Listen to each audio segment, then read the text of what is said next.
Follow these steps to fix Instagram message DM button not opening. First thing you want to do is check for the update. So launch your App Store or Play Store, search for the app Instagram. Once app appears, if you see the option update, click on it and update the app to its latest version. Next, check the server status of Instagram. For that, launch your preferred browser, navigate to the website down detector, type in Instagram.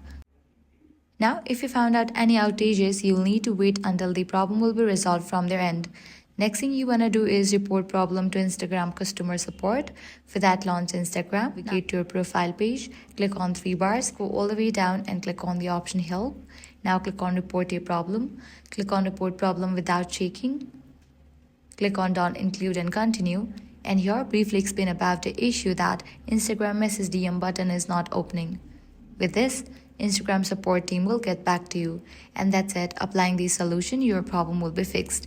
If this guide was helpful, do not forget to like, share and subscribe.